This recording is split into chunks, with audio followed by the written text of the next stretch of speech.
ಯಥಾಶಕ್ತಿ ಅಖಿಲಾನ್ ವೇದಾನ್ ವಿಜ್ಞಾಯೋಪಾಸನಂ ಭವೇತ್ ಸೋಪಾಸನಾ ಚ ದ್ವಿವಿಧ ಶಾಸ್ತ್ರಾಭ್ಯಾಸ ಸ್ವರೂಪಿಣಿ ಧ್ಯಾನರೂಪಾ ಪರಾಚೈವ ತದಂಗಂ ಧಾರಣಾದಿಕಂ.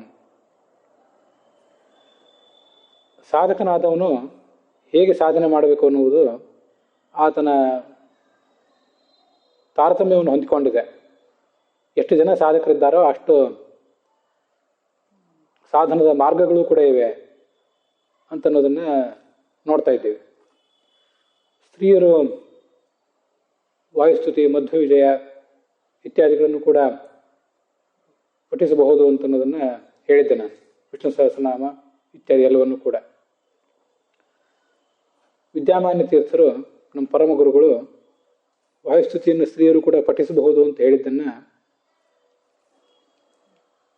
ಅವರು ಬೃಂದಾವನಸ್ಥರಾದ ಬಳಿಕ ಮಹಾಪ್ರಸ್ಥಾನ ಅಂತ ಅವರನ್ನು ಕುರಿತಾಗಿ ಒಂದು ಏನು ಗ್ರಂಥ ಬಿಡುಗಡೆ ಆಯಿತು.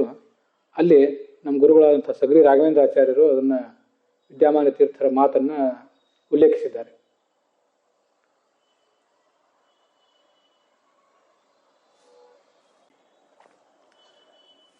ಮತ್ತು ಅದು ನಮ್ಮ ಗುರುಗಳಾದಂಥ ವಿಶ್ವೇಶ್ವರ ತೀರ್ಥರಿಗೂ ಕೂಡ ಸಮ್ಮತವೇ ಆಗಿತ್ತು ಅನ್ನೋದು ಕೇಳಿ ಬರ್ತದೆ. ಮಧ್ವ ವಿಜಯವನ್ನು ಅವರು ಪಠಿಸಬಹುದು, ವಿಷ್ಣು ಸಹಸ್ರನಾಮವನ್ನು ಪಠಿಸಬಹುದು ಅನ್ನೋದನ್ನು ಸುಧಾಮಂಗಳದಂಥ ಕಾರ್ಯಕ್ರಮಗಳಲ್ಲೇ ಬಹಿರಂಗವಾಗಿ ನಮ್ಮ ಗುರುಗಳು ಹೇಳಿದ್ದು ಎಲ್ಲಿಗೂ ಕೂಡ ಗೊತ್ತಿದ್ದೇ ಇದೆ. ಬಹಿರಂಗವಾಗಿ ಹೇಳಿದ್ದಾರೆ ಅವರು. ಅಲ್ಲೊಂದು ವಿಷಯ, ಈ ಹಿಂದೆ ಅದನ್ನು ಹೇಳಿದ್ದೆ. ವಾಯುಸ್ತುತಿ 39 ಶ್ಲೋಕಗಳಿಂದ 39-40 ಶ್ಲೋಕಗಳಿಂದ ಕೂಡಿದಂಥ ಕಠಿಣವಾದಂಥ ದೀರ್ಘವಾದಂಥ ಒಂದು ಸ್ತೋತ್ರ. ಅದನ್ನು ಅನ್ನುವುದು ಸ್ವಲ್ಪ ಕಷ್ಟವೇ. ಹಾಗಿದ್ದಾಗ ಅದನ್ನು ಅನ್ನಬೇಕು ಅಂತಿದ್ದವರು ಆ ವಾಯುಸ್ತುತಿಗಿಂತಲೂ ಮಧ್ವವಿಜಯಕ್ಕಿಂತಲೂ ಉತ್ತಮವಾದಂಥ ಮತ್ತೊಂದು ಮಂತ್ರ ಮಹಾಭಾರತದ್ದು ಇದೆ. ಅದನ್ನು ಆಚಾರ್ಯರು ಭಾಗವತ ತಾತ್ಪರ್ಯದಲ್ಲಿ ಉದ್ಧರಿಸ್ತಾರೆ.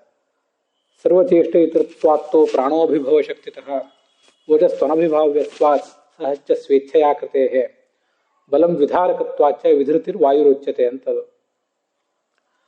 ಭಗವಂತನಾದ ಪ್ರಾಣನನ್ನು, ಹಾಗೆ ಪ್ರಾಣನ ಪತಿಯಾದಂಥ ಪರಮಾತ್ಮನನ್ನು ಪ್ರಾಣಾಯ ನಮಃ, ಓಜಸೇ ನಮಃ, ಸಹಸೇ ನಮಃ, ಬಲಾಯ ನಮಃ, ವಿಧೃತಯೇ ನಮಃ ಅಂತ ಹೀಗೆ ಉಪಾಸಿಸಬೇಕು. ಅವನು ಎಲ್ಲರಿಗೂ ಎಲ್ಲ ಥರದ ಭೌತಿಕ ಆಧ್ಯಾತ್ಮಿಕ ಕ್ರಿಯೆಗಳನ್ನು, ಚಟುವಟಿಕೆಗಳನ್ನು ಮಾಡಿಸುವಂಥವನು,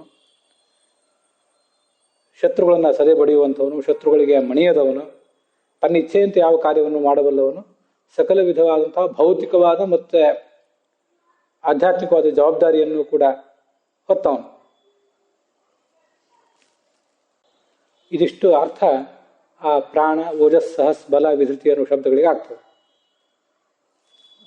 ಖಂಡಿತವಾಗಿಯೂ ಮಧ್ವವಿಜಯ ವಾಯುಸ್ತುತಿಗಿಂತಲೂ ಉತ್ತಮವಾದಂಥ ಒಂದು ಮಂತ್ರ ಸಂಗ್ರಹಣೆ ಅದು. ಮಹಾಭಾರತದಲ್ಲಿ ಇದೆ. ವ್ಯಾಸರ ಮನಃಶಕ್ತಿ ಮತ್ತು ಆಚಾರ್ಯರ ಮನಃಶಕ್ತಿ ಅದರಲ್ಲಿ ತುಂಬಿದೆ. ಆಚಾರ್ಯರ ಭಾಗವತ ತಾತ್ಪರ್ಯದಲ್ಲಿ ಅದನ್ನು ಉದ್ಧರಿಸಿದ್ದಾರೆ.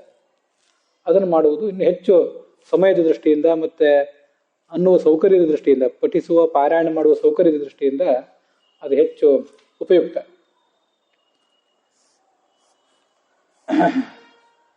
ಆರಂಭದಲ್ಲಿ ಇವತ್ತು ಈ ಮಂಗಲಾಚರಣವನ್ನು ಒಂದು ಹೇಳಿದೆ, ಅನುವ್ಯಾಖ್ಯಾನದಲ್ಲಿದ್ದದ್ದು. ಯಥಾಶಕ್ತಿ ಅಖಿಲಾನ್ ವೇದಾನ್ ವಿಜ್ಞಾಯ ಉಪಾಸನಂ ಭವೇತ್. ಪ್ರತಿಯೊಬ್ಬನು ಕೂಡ ತನ್ನ ಶಕ್ತಿಗೆ ಅನುಸಾರವಾಗಿ ಸಕಲ ಶಾಸ್ತ್ರಗಳನ್ನು ಓದಬೇಕು, ಉಪಾಸನೆ ಮಾಡಬೇಕು. ತತ್ರ ಅಖಿಲಸ್ಯ ವಿಜ್ಞಪ್ತಿ, ಎಲ್ಲವನ್ನೂ ತಿಳ್ಕೊಳ್ಳುವ ಶಕ್ತಿ ಇರೋದು ಬ್ರಹ್ಮನಿಗೆ ಮಾತ್ರ. ತದನ್ಯೇಷಾಂ ಯಥಾಯೋಗಂ ಅಖಿಲ ಜ್ಞಪ್ತಿರಿಷ್ಯತೆ. ಅದನ್ನು ಹೊರತುಪಡಿಸಿದರೆ ಉಳಿದವರಿಗೆ ತಮ್ಮ ತಮ್ಮ ಶಕ್ತಿಗೆ ಅನುಸಾರವಾಗಿ ಎಲ್ಲವನ್ನು ತಿಳಿಯಬಲ್ಲಂಥ ಶಕ್ತಿ ಇರ್ತದೆ. ಅಂತೂ ನಮಗೇನು ತಿಳಿಲಿಕ್ಕೆ ಸಾಧ್ಯವೋ ಅಷ್ಟನ್ನು ಎಲ್ಲರೂ ಕೂಡ ತಿಳಿಯಲೇಬೇಕು. ಅನುವ್ಯಾಖ್ಯಾನದಲ್ಲೇ ಅಥವಾ ಬ್ರಹ್ಮಸೂತ್ರ ಭಾಷ್ಯದಲ್ಲೇ ಮತ್ತೊಂದು ಮಾತಿದೆ. ಸೋಪಾಸನಾಚ ದ್ವಿವಿಧ ಶಾಸ್ತ್ರಾಭ್ಯಾಸ ಸ್ವರೂಪಿಣಿ ಧ್ಯಾನರೂಪ ಪರಾಚೈವ ತದಂಗಂ ಧಾರಣಾದಿಕಂ ಅಂತ. ಈ ಸಾಧಕನಿಗೆ ಸಾಧನೆ ಆಗಬೇಕಾದ್ರೆ ಅವನು ಶ್ರವಣ, ಮನನ, ಧ್ಯಾನ ಇತ್ಯಾದಿಗಳನ್ನ ಮಾಡಲೇಬೇಕು. ಅದರಲ್ಲಿ ಏನೂ ಸಂಶಯ ಇಲ್ಲ. ಶ್ರವಣ, ಮನನ, ಧ್ಯಾನ ಅಥವಾ ಉಪಾಸನ ಇದನ್ನು ಅವನು ಮಾಡಬೇಕು. ಶ್ರವಣ ಅಂದರೆ ತಿಳುವಳಿಕೆ, ಭಗವಂತನನ್ನ ಕುರಿತು ಕೇಳುವುದು ನಾನು ಈಗಾಗಲೇ ಹೇಳಿದಂತೆ ಇನ್ಫಾರ್ಮಲ್ ಅಥವಾ ಕ್ಯಾಶುವಲ್ ಮಾರ್ಗಗಳ ಮೂಲಕ ಆಗ್ಬೋದು, ಫಾರ್ಮಲಿ ಗುರುವಿನ ಹತ್ರ ಶ್ರವಣ ಮಾಡಬಹುದು, ಅದನ್ನು ಪಠನ ಮಾಡಿದ್ದನ್ನು, ಅದು ಶ್ರವಣ ಮಾಡಿದ್ದನ್ನು ಮುಂದೆ ತಾನು ಪಠಿಸಬಹುದು. ಇಷ್ಟನ್ನೆಲ್ಲ ಹಿಂದೆ ನಾವು ನೋಡಿದ್ದೇವೆ. ಅಲ್ಲಿ ಆ ಉಪಾಸನ ಅನ್ನೋದು ಏನಿದೆಯಲ್ಲ, ಆ ಉಪಾಸನ ಅಂತ ಅನ್ನೋದು ಎರಡು ಥರ ಅಂತ ಹೇಳ್ತದೆ ಅನುವ್ಯಾಖ್ಯಾನ. ಒಂದು ಶಾಸ್ತ್ರಾಭ್ಯಾಸ ಸ್ವರೂಪವಾದದ್ದು ಉಪಾಸನೆ, ಸತತವಾಗಿ ಶಾಸ್ತ್ರಾಭ್ಯಾಸ ಮಾಡ್ತಾ ಇರುವುದು. ಅದಕ್ಕೆ ಗಾಯತ್ರಿ ಮೊದಲಾದ ಮಂತ್ರಗಳು ಹೇಗೆ ಧ್ಯಾನ ಅಂತ, ಮಂತ್ರಗಳ ಜಪ ಇತ್ಯಾದಿಗಳು ಹೇಗೆ ಧ್ಯಾನ ಅಂತ ಕರೆಸ್ಕೋತದೆ, ಹಾಗೆ ಇವೆಲ್ಲವೂ ಕೂಡ ಉಪಾಸನೆ ಅಂತ ಕರೆಸ್ಕೋತವೆ. ವಸ್ತುತಃ ಅದು ಧ್ಯಾನ, ಇದು ಉಪಾಸನೆ, ಇವೆರಡೂ ಕೂಡ ನಿಧಿಧ್ಯಾಸನ ಅಂತಲೇ ಕರೆಸ್ಕೋತದೆ. ನಿಧಿಧ್ಯಾಸನ ಅಂದರೆ ಉಪಾಸನ. ನಿಧಿಧ್ಯಾಸನ ಅನ್ನೋದಕ್ಕೆ ಉಪಾಸನ ಅಂತಲೇ ಅರ್ಥ ಬರೆದಿದ್ದಾರೆ. ತಂತ್ರಸಾರದ 4ನೇ ಅಧ್ಯಾಯದಲ್ಲೂ ಕೂಡ ಅಪರೋಕ್ಷ ದೃಶೇರಿಯವ ಯಸ್ಮಾನ್ ಮೋಕ್ಷೋನ ಚಾನ್ಯಥ, ಅಪರೋಕ್ಷ ಜ್ಞಾನ ಇದ್ದವನಿಗೆ ಮೋಕ್ಷ, ಬೇರೆ ಯಾರಿಗೂ ಇಲ್ಲ. ಅಪರೋಕ್ಷ ದೃಶಿಶ್ಚೈವ ಶ್ರವಣಾನ್ ಮನನಾದನು, ಅಪರೋಕ್ಷ ಜ್ಞಾನ ಆಗುವುದು ಶ್ರವಣ ಮತ್ತು ಮನನಗಳ ಬಳಿಕ. ಮತ್ತೆ ಸಮ್ಯಕ್ ನಿಶ್ಚಿತ ತತ್ವಸ್ಯ ನಿಧಿಧ್ಯಾಸನೆಯ ಭವೇತ್, ತತ್ವ ನಿಶ್ಚಯ ಆದ ಮೇಲೆ ಅದನ್ನು ನಿಧಿಧ್ಯಾಸನದ ಮೂಲಕ ಮಾಡಬೇಕು. ನಿಧಿಧ್ಯಾಸನ ಅಂದರೆ ಉಪಾಸನ ಅಂತ ಅರ್ಥ. ಅದನ್ನು ವ್ಯಾಖ್ಯಾನಗಳಲ್ಲಿ ಹೇಳ್ತಾರೆ. ಆ ಉಪಾಸನ ಅಂತ ಅನ್ನೋದು ಎರಡು ಥರ ಅಂತ ಅನುವ್ಯಾಖ್ಯಾನದ ಮೂಲಕ ತಿಳ್ಕೋಬೇಕು. ಶಾಸ್ತ್ರಾಭ್ಯಾಸ ಸ್ವರೂಪವಾದ ಒಂದು ಉಪಾಸನೆ, ಮತ್ತು ಧ್ಯಾನ ರೂಪವಾದಂಥ ಇನ್ನೊಂದು ಉಪಾಸನೆ. ಆ ಧ್ಯಾನಕ್ಕೆ ಬೇಕಾದದ್ದೇ ಧಾರಣ, ಸಮಾಧಿ, ಧಾರಣ, ಇಂದ್ರಿಯ ನಿಗ್ರಹ ಮೊದಲಾದದ್ದು. ತಂತ್ರಸಾರದಲ್ಲೂ ಕೂಡ ದ್ವಿವಿಧಾಸಾತ ಸಂಪ್ರೋಕ್ತ ವಿಷ್ಣುಶಾಸ್ತ್ರಾವಮರ್ಶನಂ ಏಕಂ ಧ್ಯಾನಂ ಹರೇಶ್ಚತ್ವಾರ್ ಯಂಗಾನಿ ತತ್ರ ಚ. ಆ ಉಪಾಸನ ಅಂತ ಅನ್ನೋದು ಎರಡು ಥರ ಅಂತ ಸ್ಪಷ್ಟವಾಗಿ ಹೇಳಿದ್ದಾರೆ. ಒಂದು ವೈಷ್ಣವ ಶಾಸ್ತ್ರಗಳ, ಭಗವತ್ ಶಾಸ್ತ್ರಗಳ ಶ್ರವಣ ಮನನ ರೂಪವಾದದ್ದು, ಶ್ರವಣ ಮನನ ಪ್ರವಚನ ಇತ್ಯಾದಿ ರೂಪವಾದದ್ದು ಒಂದು ಶಾಸ್ತ್ರಾವಮರ್ಶನ, ಒಂದು ನಿಧಿಧ್ಯಾಸನ. ಇನ್ನೊಂದು ಭಗವಂತನನ್ನು ಧ್ಯಾನ ಮಾಡುವುದು, ಮಂತ್ರಗಳನ್ನು ಆವೃತ್ತಿ ಮಾಡುವುದು ಅಂತ ಅರ್ಥ. ಅದಕ್ಕೆ ಮಂತ್ರಗಳನ್ನು ಆವೃತ್ತಿ ಮಾಡ್ತಾ, ವಿಷ್ಣು ಸಹಸ್ರನಾಮ ಮೊದಲಾದ ಮಂತ್ರಗಳನ್ನು ಆವೃತ್ತಿ ಮಾಡ್ತಾ ಭಗವಂತನ ರೂಪವನ್ನು ನೆನೆಯುವುದು ಒಂದು.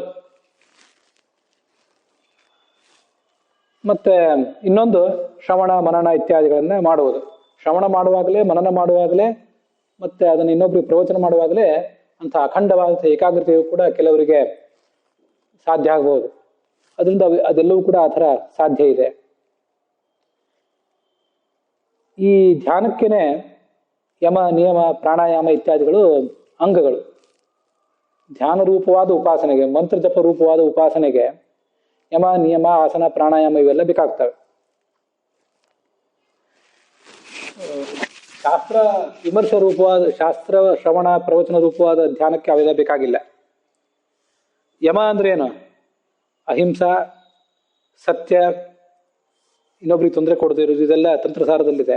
ಸುಳ್ಳಾಡದೇ ಇರುವುದು, ಕದಿಯದಿರುವುದು,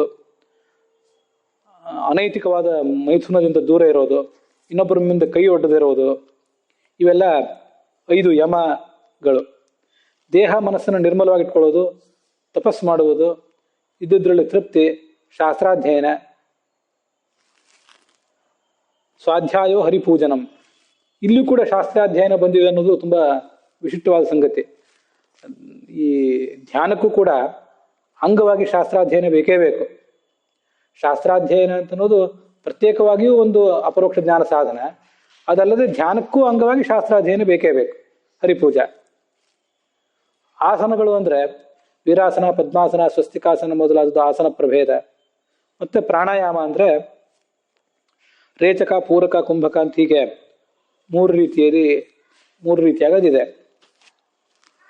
1ರ ಅನುಪಾತದಲ್ಲಿ ರೇಚಕ ಮಾಡಬೇಕು ಬಲ ಹೊರಳೆಯಿಂದ, 2ರ ಅನುಪಾತದಲ್ಲಿ ಎಡ ಹೊರಳೆಯಿಂದ ಪೂರಕ ಮಾಡಬೇಕು, ಮತ್ತು 4ರ ಅನುಪಾತದಲ್ಲಿ ಅದನ್ನು ಒಳಗೆ ತಡೆ ಹಿಡಿಬೇಕು. ಇದು ನಮಗೆಲ್ಲ ಗೊತ್ತಿದೆ. ಅದನ್ನು ಈಗಿಲ್ಲಿ ಹೆಚ್ಚು ಹೇಳಲಿಕ್ಕೆ ಹೋಗೋದಿಲ್ಲ, ಹಿಂದೆ ಅದನ್ನು ಹೇಳಿದ್ದಾಗಿದೆ. ಅಧೀತಿ ಸ್ಮೃತಿಯುಕ್ತಾತು ನಿಧಿಧ್ಯಾಸನಮೇವ ಹಿ ಪ್ರಾಣಾಯಾಮೇಪಿ ವಿಷ್ಣೋರ್ಯತ್ ಸ್ಮರಣಂ ಧ್ಯಾನಮೇವ ಚ.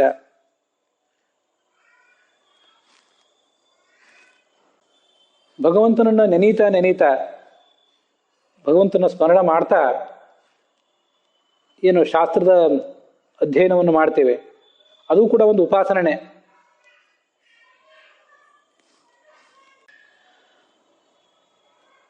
ಸ್ಮೃತಿಂ ವಿಷ್ಣೋಹೋ ವಿನಾ ನಿಯಮ ಉಚ್ಯತೆ. ಭಗವಂತನ ಸ್ಮರಣೆ ಇಲ್ಲದೆ ಕೇವಲ ಸ್ವಾಧ್ಯಾಯ ಮಾಡಿದರೆ ಅದು ಧ್ಯಾನದ ಅಂಗವಾಗಿ ನಿಯಮದಲ್ಲಿ ಸೇರ್ತದೆ. ವಿಷ್ಣು ಸ್ಮರಣ ಪೂರ್ವಕವಾಗಿ ಮಾಡಿಬಿಟ್ರೆ ಅದು ಪ್ರತ್ಯೇಕವಾಗಿ ಅಪರೋಕ್ಷ ಜ್ಞಾನಕ್ಕೆ ಸಾಧನ. ಪ್ರಾಣಾಯಾಮ ಮಾಡುವಾಗಲೂ ಕೂಡ ಭಗವಂತನನ್ನು ಸ್ಮರಿಸಿದರೆ ವಿಷ್ಣು ವಾಯುಂಚ ಸಂಸ್ಮರೆಯತ್ ಪ್ರಾಣಾಯಾಮ ಕಾಲದಲ್ಲಿ ಅಂತ ಹೇಳ್ತಾರೆ. ಆದ್ರಿಂದ ಪ್ರಾಣಾಯಾಮ ಕಾಲದಲ್ಲೂ ಕೂಡ ಭಗವಂತನ ಸ್ಮರಣೆ ಮಾಡಿದರೆ ಅದು ಧ್ಯಾನ ಅಂತಲೇ ಕರ್ಸ್ಕೋತದೆ. ಆಸನ, ಶೌಚ, ಪ್ರಾಣಾಯಾಮ, ಅಪರಿಗ್ರಹ, ಅಹಿಂಸಾ, ಸತ್ಯ, ಅಸ್ಥೇಯ, ಬ್ರಹ್ಮಚರ್ಯ, ತಪಸ್ಸು, ತುಷ್ಟಿ, ಮತ್ತೆ ಅದಕ್ಕಿಂತ ಕೊನೆಯದಾಗಿ ಸ್ವಾಧ್ಯಾಯ, ಅದಾದ್ಮೇಲೆ ಹರಿಪೂಜನ, ಅವು ಕ್ರಮವಾಗಿ ಮೊದಲಿಂದಕ್ಕಿಂತ ಆಮೇಲೆಂದು ಬಹಳ ಉತ್ತಮ ಅಂತ ಅದನ್ನ ವರ್ಣಿಸ್ತಾರೆ.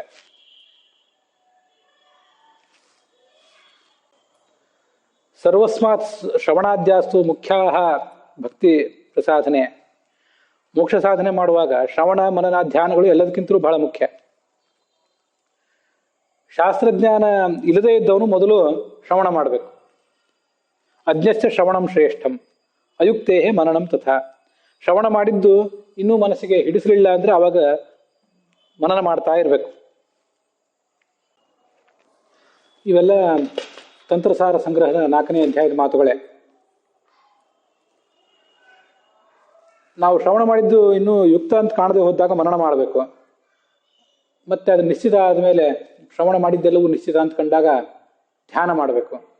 ಆ ಧ್ಯಾನಕ್ಕಿಂತ ತಸ್ಮಾತ್ ಶಾಸ್ತ್ರಾವಮರ್ಶನಂ ವರಂ ದಶಗುಣಂ ಶ್ರೇಷ್ಠಂ. ಧ್ಯಾನಕ್ಕಿಂತಲೂ ಶಾಸ್ತ್ರಾವಮರ್ಶನ ಅಂತ ಅನ್ನೋದು ಹೆಚ್ಚು ಶ್ರೇಷ್ಠ. ಧ್ಯಾನಕ್ಕಿಂತ ಶಾಸ್ತ್ರ ವಿಮರ್ಶೆ 10 ಪಟ್ಟು ಶ್ರೇಷ್ಠ. ಯಾವತ್ತು ಶಾಸ್ತ್ರಾಭ್ಯಾಸ ತಾನು ಒಬ್ಬನೇ ಮಾಡುವುದಕ್ಕಿಂತ ಒಬ್ಬನೇ ಗುರುವಿಗಾದರೂ ಒಬ್ಬನೇ ಶಿಷ್ಯನಿಗಾದರೂ ಶಾಸ್ತ್ರ ಪ್ರವಚನ ಮಾಡುವುದೇನಿದೆ ಇನ್ನು 100 ಪಟ್ಟು ಮಿಗಿಲು. ವರಂ ದಶಗುಣಂ ತಸ್ಮಾತ್ ವ್ಯಾಖ್ಯೈಕಸ್ಯ ಶತೋತ್ತರ. ಅಪರೋಕ್ಷ ದೃಶಾಪ್ಯೇಷ ಕರ್ತವ್ಯ ವಿಷ್ಣು ತುಷ್ಟಿದ. ಶಾಸ್ತ್ರ ಪ್ರವಚನವನ್ನು ಅಪರೋಕ್ಷ ಜ್ಞಾನಿಯೂ ಕೂಡ ಮಾಡ್ಬೇಕಂತ. ಅದು ಭಗವಂತನಿಗೆ ತೃಪ್ತಿ ಕಾರಣ ಅಂತ. ಆದ್ದರಿಂದ ನನ್ನ ದೃಷ್ಟಿಕೋನ ಗಾಯತ್ರಿ ಮೊದಲಾದ ಮಂತ್ರಗಳನ್ನ ತೀರಾ ಕಡ್ಡಾಯವಾಗಿ ಜಪಿಸಬೇಕಾದ ಮಂತ್ರಗಳನ್ನ ಎಷ್ಟು ಮಿನಿಮಮ್ ಸಾಧ್ಯವೋ ಅಷ್ಟು ಮಿನಿಮಮ್ ಜಪಿಸಿ, ಎಷ್ಟು ಹೆಚ್ಚು ಸಾಧ್ಯವೋ ಅಷ್ಟು ಶಾಸ್ತ್ರ ವಿಮರ್ಶೆಯನ್ನು ಮಾಡಬೇಕು. ಕುಳಿತಾಗ ನಿಂತಾಗ ಪ್ರತಿಯೊಂದು ಕ್ಷಣದಲ್ಲೂ ಕೂಡ ಮನನ ಅಂತ ಅನ್ನೋದು ನಡೀತಾ ಇರಬೇಕು. ನಾವೀಗ ಕಲಿಕಾಲದಲ್ಲಿದ್ದೇವೆ. ನಮಗೆ ಈ ಶ್ರವಣ ಮಾಡಿದ ವಿಷಯಗಳ ಬಗ್ಗೆ ಸಂಶಯಗಳು ಬಹಳ.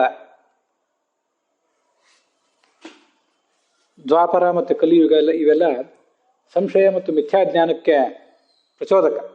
ಅದರಿಂದ ಬಹಳ ಎಚ್ಚರಿಕೆಯಿಂದ ಇರಬೇಕಲ್ಲಿ. ಮನನ ಸರಿಯಾಗಿ ನಡೀತಾ ಇರಬೇಕು. ಆದರೂ ಇಲ್ಲಿ ಬಂದಿರುವುದೆಲ್ಲ ಇದು ಒಬ್ಬೊಬ್ಬ ಅಧಿಕಾರಿಗೆ ಒಂದೊಂದು ಥರ ಅಂತ ಅನ್ನೋದನ್ನ ನಾವು ಗಮನಿಸ್ಬೇಕು.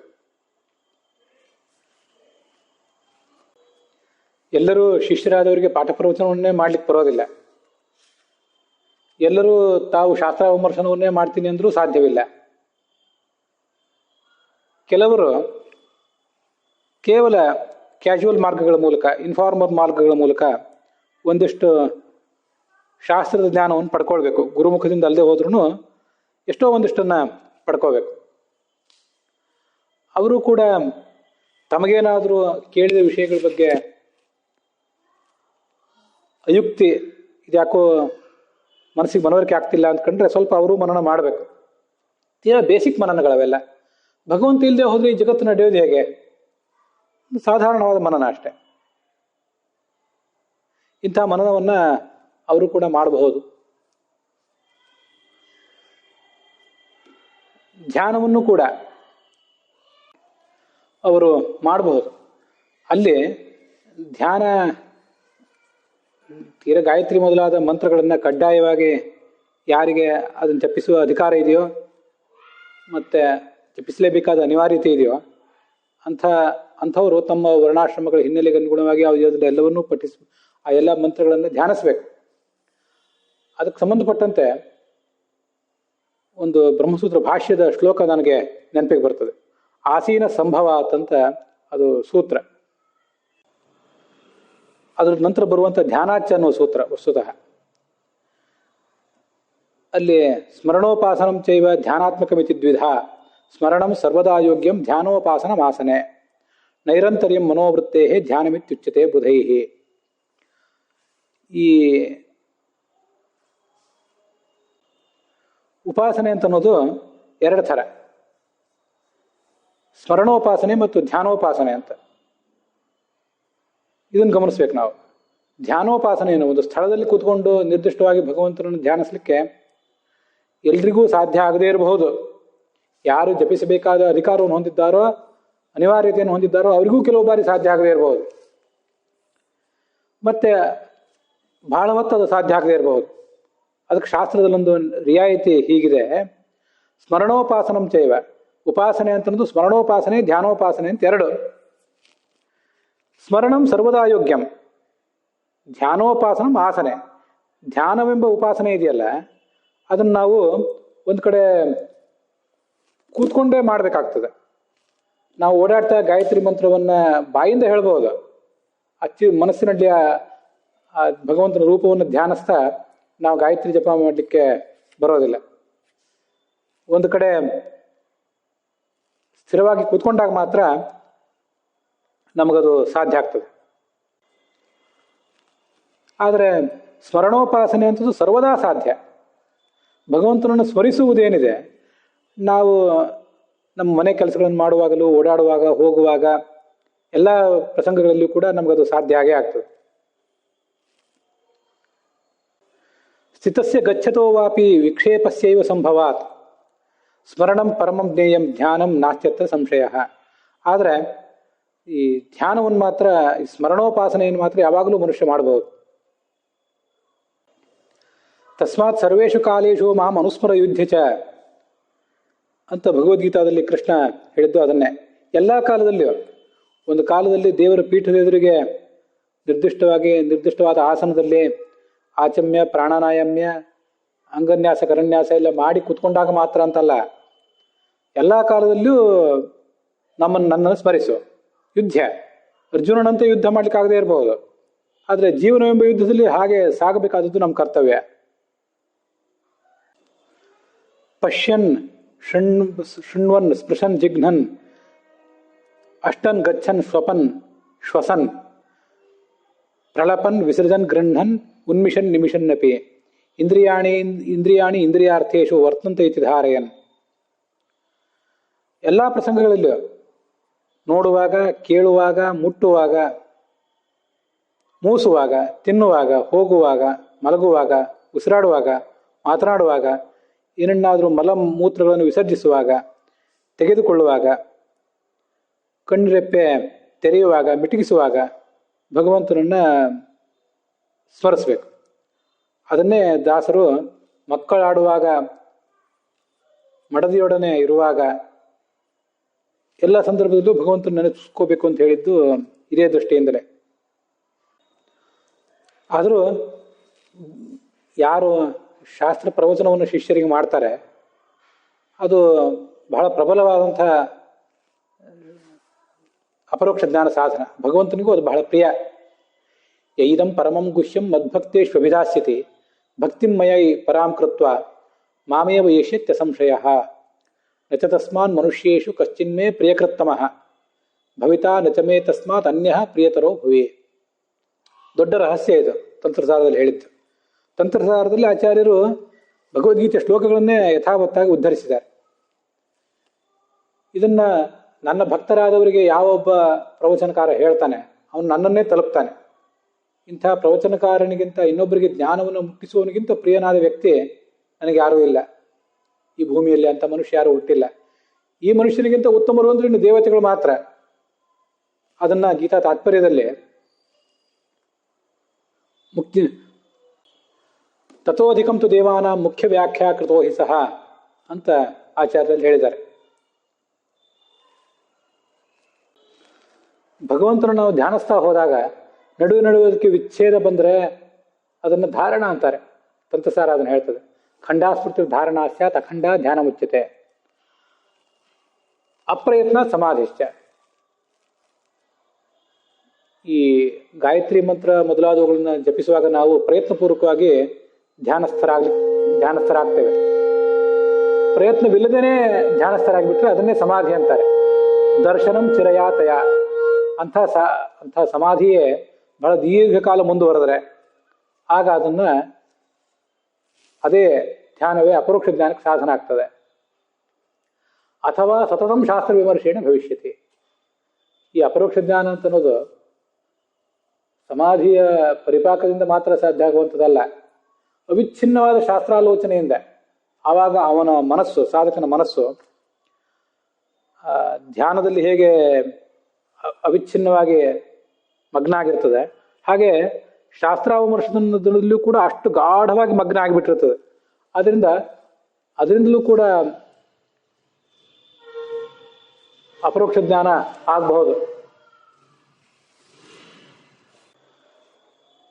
ಹಾಗೆ ಶಾಸ್ತ್ರಾವಿಮರ್ಶನದಿಂದಲೇ, ಶಾಸ್ತ್ರಾವಲೋಕನದಿಂದಲೇ ಅಪರೋಕ್ಷ ಜ್ಞಾನ ಆಗಬೇಕಾದ್ರೆ ಅದಕ್ಕೆ ಏನು ಬೆಂಬಲ ಬೇಕು ಅಂದರೆ ಪರಮಸ್ನೇಹ ಸಂಯುಕ್ತ ಯಥಾರ್ಥ ಜ್ಞಾನತೋ ಭವೇತ್. ಭಗವಂತನ ಬಗ್ಗೆ ಪರಮ ಸ್ನೇಹ, ಭಗವಂತನ ಬಗ್ಗೆ ಯಥಾರ್ಥವಾದ ಜ್ಞಾನ, ಆದರೆ ಹಿನ್ನೆಲೆ ಪೂರ್ವಕವಾಗಿ ಶಾಸ್ತ್ರದ ಅವಲೋಕನವನ್ನು ಮಾಡ್ತಾ ಇರಬೇಕು. ಅದು ಈ ಅಪರೋಕ್ಷ ಜ್ಞಾನಕ್ಕೆ ಕಾರಣ ಆಗ್ತದೆ ಅಂತ ಅಭಿಪ್ರಾಯ. ತಂತ್ರಸಾರದ ಛಲಾರಿ ವ್ಯಾಖ್ಯಾನದಲ್ಲಿ ಸಮಾಧಿಯಿಂದ ಅಪರೋಕ್ಷ ಜ್ಞಾನ ಆಗ್ತದೆ, ಅದಲ್ಲದೇ ಶಾಸ್ತ್ರಾವಿಮರ್ಶನದಿಂದಲೂ ಕೂಡ ಅಪರೋಕ್ಷ ಜ್ಞಾನ ಆಗ್ತದೆ ಅಂತ ಹೇಳಿರುವುದು ಏನಿದೆಯಲ್ಲ, ಇದು ಅಧಿಕಾರಿ ವಿಶೇಷಗಳಿಗೆ ಸಂಬಂಧಪಟ್ಟದ್ದು. ಎಲ್ಲರಿಗೂ ಹೀಗಾಗ್ತದೆ ಅಂತಿಲ್ಲ. ಕೆಲವು ಅಧಿಕಾರಿಗಳಿಗೆ ಈ ಥರ, ಇನ್ನು ಕೆಲವು ಅಧಿಕಾರಿಗಳಿಗೆ ಆ ಥರ ಅಂತ ಕಾಣಿಸ್ತದೆ. ಅಧಿಕಾರಿ ವಿಶೇಷ ಪರಮಿದಂ ಅಂತ ಈ ಅಥವಾ ಸತತಂ ಶಾಸ್ತ್ರ ವಿಮರ್ಶೇನ ಭವಿಷ್ಯತಿ ಎನ್ನುವ ಭಾಗಕ್ಕೆ ಛಲಾರಿ ವ್ಯಾಖ್ಯಾನದಲ್ಲಿ ಛಲಾರಿ ಶೇಷಾಚಾರ್ಯರು ಹೇಳ್ತಾರೆ, ಕೇವಲ ಧ್ಯಾನಕ್ಕಿಂತಲೂ ಶಾಸ್ತ್ರ ಪ್ರವಚನ ರೂಪವಾದಂಥ ಧ್ಯಾನ ಏನಿದೆ, ಶಾಸ್ತ್ರ ಅವಲೋಕನ ರೂಪವಾದಂಥ ಧ್ಯಾನ ಉಪಾಸನೆ, ಅದೇ ಶ್ರೇಷ್ಠ ಅಂತ ಕಾಣಿಸ್ತದೆ ಇದನ್ನೆಲ್ಲ ನೋಡಿದರೆ. ಇಲ್ಲಿ ಮನುಷ್ಯರಿಗೊಂದು ವ್ಯವಸ್ಥೆ ಇದೆ ಮತ್ತು ದೇವತೆಗಳಿಗೆ ಮತ್ತೊಂದು ವ್ಯವಸ್ಥೆ ಇದೆ ಅಂತ ನನಗೆ ಕಾಣೋದು. ದೇವತೆಗಳು ಅನೇಕ ರೂಪವುಳ್ಳವರು. ಅವರು ಕೆಲವು ರೂಪಗಳಿಂದ ಧ್ಯಾನ ರೂಪವಾದಂಥ ಗಾಯತ್ರಿ ಮೊದಲಾದ ಧ್ಯಾನ ರೂಪವಾದಂಥ ಉಪಾಸನೆಯನ್ನು ಮಾಡ್ತಾ ಇರ್ತಾರೆ. ಅಲ್ಲಿ ಆಚಮ್ಯ, ಪ್ರಾಣಾಯಾಮ್ಯ, ಅಂಗನ್ಯಾಸ, ಕರನ್ಯಾಸ ಇತ್ಯಾದಿಗಳನ್ನು ಮಾಡಿಕೊಂಡು ಅವರು ಅಂಥ ಧ್ಯಾನ ರೂಪವಾದ ಉಪಾಸನೆಯನ್ನು ನಡೆಸ್ತಾ ಇರ್ತಾರೆ. ಇನ್ನು ಕೆಲವು ರೂಪಗಳಿಂದ ಅವರು ಶಾಸ್ತ್ರಾವಮರ್ಶನ ರೂಪವಾದಂಥ ಉಪಾಸನೆಯನ್ನು ನಡೆಸ್ತಾ ಇರ್ತಾರೆ. ಅದಕ್ಕೆ ಅನುವ್ಯಾಖ್ಯಾನದಲ್ಲಿ ಅಧ್ಯಾಪಿತೇನ ದೇವಾದ್ಯಾಹ ಶೃಣ್ವತೆ ಮನ್ವತೆ ಸ್ಥ ಧ್ಯಾಯಂತಿ ಚ ಯಥಾ ಯೋಗಂ ಅಂತ ಹೇಳಿರುವುದು. ಆದ್ರಿಂದಲೇ ಇವತ್ತಿಗೂ ಕೂಡ ದೇವತೆಗಳು ಶೃಣ್ವತೆ ಶ್ರವಣ ಮಾಡ್ತಾರೆ, ಮನ್ವತೆ ಮನನ ಮಾಡ್ತಾರೆ, ಧ್ಯಾಯಂತಿ ಚ ಯಥಾ ಯೋಗಂ ಧ್ಯಾನವನ್ನು ಮಾಡ್ತಾರೆ. ನಾವು ಧ್ಯಾನ ಮಾಡಿದಾಗ ಪ್ರವಚನ ಮಾಡಲಾರೆವು, ಶಾಸ್ತ್ರಾವಲೋಕನ ಮಾಡಲಾರೆವು. ಶಾಸ್ತ್ರಾವಲೋಕನ, ಧ್ಯಾನ ನಮಗಿದೆಲ್ಲ ಬೇರೆ ಬೇರೆ ಸ್ಥಿತಿಯಲ್ಲಿ. ಆದರೆ ದೇವತೆಗಳು ಅನೇಕ ರೂಪಗಳಿಂದ ಏಕಕಾಲದಲ್ಲಿ ಇದನ್ನು ಮಾಡ್ತಾರೆ ಅಂತ ಕಾಣಿಸ್ತದೆ. ಅಲ್ಲಿ ಶ್ರವಣ ಮಾಡ್ತಾರೆ ಅಂತಿದೆಯಲ್ಲ, ಅವರು ಶ್ರವಣ ಮಾಡಬೇಕಾದ್ರೆ ಅವ್ರಿಗೆ ಪ್ರವಚನ ಮಾಡಿಸೋರು ಮತ್ತೊಬ್ಬರು ಬೇಕಲ್ಲ. ಅದರಿಂದ ಪ್ರವಚನ ನಡೀತಾ ಇರ್ತದೆ ಅಲ್ಲಿ ಯಾವತ್ತೂ ಕೂಡ ಆ ದೇವತೆಗಳ ಲೋಕದಲ್ಲಿ ಅಂತ ಕಾಣಿಸ್ತದೆ. ಮನುಷ್ಯರಲ್ಲೂ ಕೂಡ ಪ್ರಾಯ ಮಂತ್ರಗಳ ಧ್ಯಾನ ರೂಪವಾದ ಉಪಾಸನೆಯನ್ನು ಮಾಡುವುದಕ್ಕಿಂತ ಈ ಶಾಸ್ತ್ರಾವಮರ್ಶನ ರೂಪವಾದಂಥ ಉಪಾಸನೆಯನ್ನು ಮಾಡುವವನು, ಶಾಸ್ತ್ರ ಪ್ರವಚನ, ಶಾಸ್ತ್ರದ ಅವಲೋಕನ ರೂಪವಾದ ಉಪಾಸನೆಯನ್ನು ಮಾಡುವವನು ಹೆಚ್ಚು ಶ್ರೇಷ್ಠ ಅಂತ ಕಾಣಿಸ್ತದೆ. ಋಗ್ಭಾಷ್ಯ ಏನು ಹೇಳ್ತದೆ ಅಂತ ನೋಡುವುದನ್ನೊಂದು ಉಳಿದಿತ್ತು. ಸ್ವಾಧ್ಯಾಯಾತ್ತು ಪ್ರವಚನೆ ಸಹಸ್ರ ಗುಣಿತಂ ಫಲಂ ಅರ್ಥದ್ರಷ್ಟು ಕೋಟಿಗುಣಂ ತಥೋನಂತಂ ನಿಯಾಮಕೆ ತರ್ಕಾಗಮಾಭ್ಯಾಂ ನಿಯತಿಂ ಯಃಕರೋತ್ಯಧಿಕಂ ತತಃ ಪೂರ್ಣಮೇವ ಅಖಿಲ ದ್ರಷ್ಟು ಬ್ರಹ್ಮಣ ಫಲಮುಚ್ಯತೆ. ನಾವೇ ಸ್ವಾಧ್ಯಾಯ ಮಾಡುವುದಕ್ಕಿಂತ ಪ್ರವಚನ ಮಾಡುವುದು ಇನ್ನೂ ಹೆಚ್ಚು ಶ್ರೇಷ್ಠ. ಅದಕ್ಕೆ 1000 ಪಟ್ಟು ಫಲ ಇದೆ. ಇನ್ನೊಬ್ರು ಹೇಳಿದ ಅರ್ಥವನ್ನು ನಾವು ಪ್ರವಚನ ಮಾಡುವುದಕ್ಕಿಂತ ನಾವೇ ಹೊಸ ಅರ್ಥವನ್ನು ಕಂಡುಕೊಳ್ಳುವುದು ಇನ್ನೂ ಹೆಚ್ಚು ಕೋಟಿ ಗುಣ ಫಲವನ್ನು ಕೊಡ್ತದೆ. ಅರ್ಥವನ್ನು ಕಂಡುಕೊಳ್ಳುವುದು, ಅರ್ಥ ನಮಗಿದು ಹೊಳೆದಿದೆ ಅಂತ ಮಾತ್ರ ಹೇಳುವುದಕ್ಕಿಂತ ತಥೋ ಅನಂತಂ ನಿಯಾಮಕ್ಕೆ, ಯಾಕೆ ಈ ಅರ್ಥ ಸರಿ ಅಂತ ನಿಯಾಮಕವಾದ ಪ್ರಮಾಣಗಳನ್ನು ತೋರಿಸಿದ್ರೆ ಇನ್ನೂ ಹೆಚ್ಚಿನ ಫಲ ಇದೆ. ತರ್ಕಗಳ ಮೂಲಕ, ಸತ್ತರ್ಕಗಳ ಮೂಲಕ, ವೇದವ್ಯಾಸರು ಮೊದಲಾದವರು ರಚಿಸಿದ ತರ್ಕಗಳ ಮೂಲಕ, ಆಗಮಗಳ ಮೂಲಕ ಹೀಗೆ ಶಾಸ್ತ್ರಾರ್ಥ, ಹೀಗೆ ಈ ಮಾತಿನ ಅರ್ಥ ಅಂತ ಯಾರು ತೀರ್ಮಾನ ಮಾಡ್ತಾನೆ ಅವನಿಗೆ ಮತ್ತೂ ಹೆಚ್ಚಿನ ಫಲ ಇದೆ. ನಮಗೆ ಸಿಕ್ಕಿರುವಂಥ ಪ್ರಮಾಣಗಳನ್ನು ತೋರಿಸಿ ನಾವು ಕಂಡುಕೊಂಡ ಅರ್ಥವನ್ನು ಸಮರ್ಥಿಸುವುದಕ್ಕಿಂತ ಇನ್ನೂ ಹೆಚ್ಚಿನ ಪ್ರಮಾಣಗಳನ್ನು, ಸರ್ವಸಮ್ಮತವಾದ ಪ್ರಮಾಣಗಳನ್ನು ತೋರಿಸುವುದು ಮತ್ತೂ ಶ್ರೇಷ್ಠ. ಇದೆಲ್ಲದಕ್ಕಿಂತಲೂ ಹೆಚ್ಚಿನ ಫಲ ಬ್ರಹ್ಮನಿಗಿದೆ ಅಂತ ವರ್ಣನೆ ಮಾಡ್ತಾರೆ. ಈ ಋಗ್ಭಾಷ್ಯದ ಟೀಕಾದಲ್ಲಿ ಆಪ್ತಿ ಮಾತ್ರೇಣ ಉಪಪಾದಕಾದಪಿ ತರ್ಕಾಗಮಾಭ್ಯಾಂ ನಿಯತಿಂ ಉಪಪಾದನಂ ಯಃ ಕರೋತಿ ತಸ್ಯ ಅಧಿಕಂ ಫಲಂ ಅಂತ ವರ್ಣನೆ ಮಾಡ್ತಾರೆ.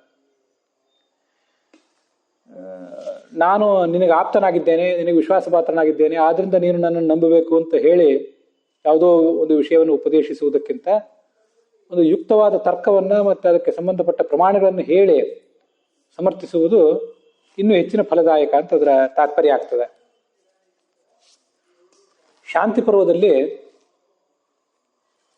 ಇದಕ್ಕೆಲ್ಲ ಆಚಾರ್ಯ ಸಿದ್ಧಾಂತವನ್ನು ಸಮರ್ಥನೆ ಮಾಡುವಂತಹ ಪ್ರಮಾಣಗಳಿವೆ.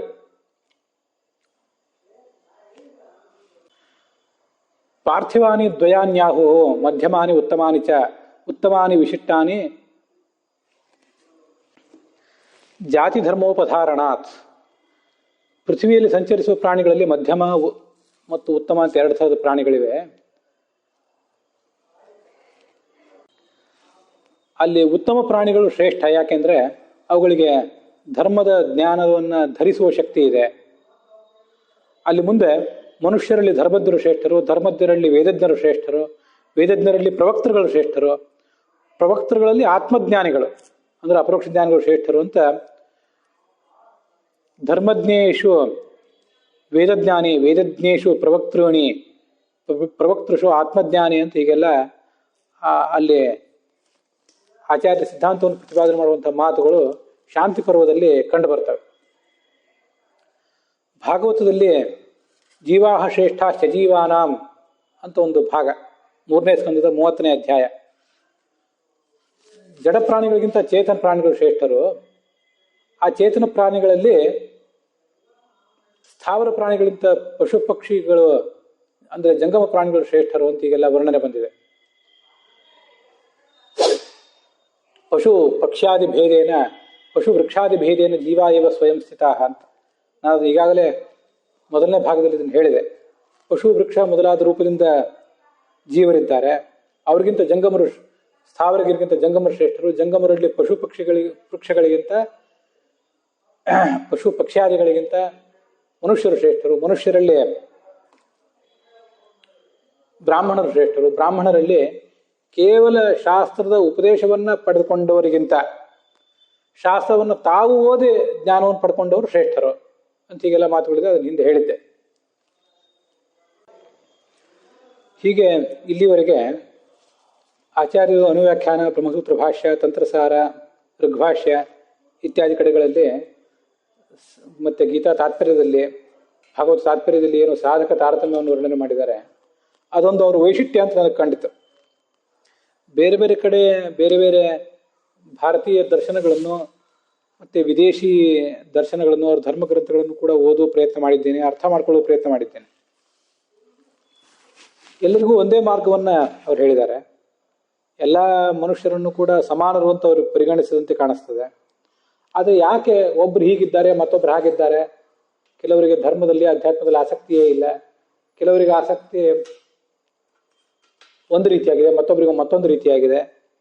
ಇದೆಲ್ಲ ಯಾಕೆ ಹೀಗೆ ಅನ್ನುವ ಪ್ರಶ್ನೆಗಳಿಗೆ ಬೇರೆ ಕಡೆ ಹೆಚ್ಚು ನಮಗೆ ಉತ್ತರ ಸಿಗೋದಿಲ್ಲ. ಆಚಾರ್ಯರು ಮನುಷ್ಯ ಸ್ವಭಾವ ಹೀಗೆ, ಜೀವ ಸ್ವಭಾವ ಹೀಗೆ, ಒಬ್ಬೊಬ್ಬರು ಒಂದೊಂದು ರೀತಿಯಾದವರಿದ್ದಾರೆ. ಮೂಲತಃ 5 ಥರದ ಸಾಧಕರಿದ್ದಾರೆ. ಪ್ರತಿಯೊಬ್ಬರಿಗೂ ಕೂಡ ಅವರದೇ ಆದಂಥ ಸಾಧನ ಮಾರ್ಗವಿದೆ, ಅವರದೇ ಆದಂಥ ಮುಕ್ತಿ ಇದೆ ಅನ್ನೋದನ್ನು ಹೇಳಿದ್ದಾರೆ. ಇದು ಭಿನ್ನ ಜೀವ, ಭಿನ್ನ ಸಾಧನ, ಭಿನ್ನ ಮೋಕ್ಷ ಅನ್ನೋದನ್ನು ನಾವು ಅರ್ಥ ಮಾಡ್ಕೊಳ್ಬೇಕಾದಂತಹ ಒಂದು ರೀತಿ ಇದು. ಅದಲ್ಲದೆ ಇದಕ್ಕೆ ಭಾಗವತದಲ್ಲಿ ಮತ್ತು ಮಹಾಭಾರತ ತಾತ್ಪರ್ಯ ನಿರ್ಣಯದಲ್ಲಿಯೂ ಕೂಡ ಶಾಂತಿ ಪರ್ವದಲ್ಲಿಯೂ ಕೂಡ ಆಚಾರ್ಯ ಸಿದ್ಧಾಂತವನ್ನು ಸಮರ್ಥನೆ ಮಾಡುವಂಥ ಪ್ರಮಾಣಗಳಿರುವುದು ತುಂಬ ವಿಶಿಷ್ಟವಾದಂಥ ಒಂದು ಸಂಗತಿ. ಅಂಥ ವೈಶಿಷ್ಟ್ಯ ನನ್ನ ಅವಲೋಕನದಲ್ಲಿ ಏನು ಕಂಡಿದೆ ಅದನ್ನು ತಮ್ಮ ಎದುರಿಗೆ ಇಟ್ಟಿದ್ದೇನೆ. ಇಲ್ಲಿ ಹೇಳಿರುವಂಥ ಸ್ತ್ರೀಯರ ಅಧ್ಯಯನ ಮೊದಲಾದವುಗಳನ್ನು ನಾನು ವಿಮರ್ಶಿಸುವಾಗ ಮತ್ತು ಸಾಧಕ ತಾರತಮ್ಯವನ್ನು ವಿಮರ್ಶಿಸುವಾಗಲೂ ಕೂಡ ನನ್ನ ಗುರುಗಳಾದಂಥ ಅನೇಕ ಜನ ಪೀಠಾಧಿಪತಿಗಳು ಮತ್ತು ವಿದ್ವಾಂಸರು ಅವ್ರನ್ನೆಲ್ಲ ಸಂಪರ್ಕಿಸಿದ್ದೇನೆ. ಬೇರೆ ಬೇರೆ ಮೂಲಗಳಿಂದ ನನಗೆ ತುಂಬ ಆಪ್ತರಾದಂಥ, ಕೇಳಿದ ಕೂಡಲೇ ಸಂತೋಷದಿಂದ ಉತ್ತರ ಕೊಡುವಂಥ ವಿದ್ವಾಂಸರನ್ನು ನಾನು ಸಂಪರ್ಕಿಸಿದ್ದೇನೆ. ಇದರಲ್ಲಿ ಕೆಲವು ಭಿನ್ನಾಭಿಪ್ರಾಯಗಳು ಸಹಜವಾಗಿ ವಿದ್ವಾಂಸರಲ್ಲಿ ಇರಬಹುದು, ಆದರೂ ಕೂಡ ಹೇಳುವ ಪ್ರಯತ್ನ ಮಾಡಿದ್ದೇನೆ. ಇದನ್ನು ಇನ್ನೂ ಹೆಚ್ಚಿಂದೇನಾದರೂ ಹೇಳುವುದಿದ್ರೆ ಮುಂದೆಯೂ ಹೇಳ್ತೇನೆ. ಆದರೂ ಸದ್ಯಕ್ಕೆ ಸಾಧಕ ತಾರತಮ್ಯ, ಸಾಧನ ತಾರತಮ್ಯ. ಯಾಕೆಂದರೆ ಇದು ಅನಾದಿ ಯೋಗ್ಯತಾ ಭೇದ ಪುಂಸಾಂ ದರ್ಶನ ಸಾಧನಂ ನಾನೈವ. ಯೋಗ್ಯತಾ ಅಂತ ಅನ್ನೋದು ಅನಾದಿ, ಅಂಥ ಅನಾದಿಯಾಗಿದ್ದ ಯೋಗ್ಯತಾ ಅನ್ನೋದು ಭಿನ್ನ ಭಿನ್ನವಾಗಿರುವುದರಿಂದ ಅವರು ದರ್ಶನ ಸಾಧನವೂ ಕೂಡ ಅಪರೋಕ್ಷ ಜ್ಞಾನಕ್ಕೆ ಸಾಧನವಾಗಿ ಅವರು ಮಾಡಬೇಕಾದ ಕರ್ಮ ಮತ್ತು ಶ್ರವಣಾದಿಗಳು ಕೂಡ ಭಿನ್ನ ಭಿನ್ನವಾಗಿ ಇವೆ ಅನ್ನೋದು ಒಟ್ಟಾರೆ ಆಚಾರ್ಯರ ಸಿದ್ಧಾಂತದ ತಾತ್ಪರ್ಯ ಅಂತ ಗೊತ್ತಾಗ್ತದೆ. ಇಲ್ಲಿಗೆ ಈ ಭಾಗಗಳು ಸಮಾಪ್ತವಾಗಿವೆ.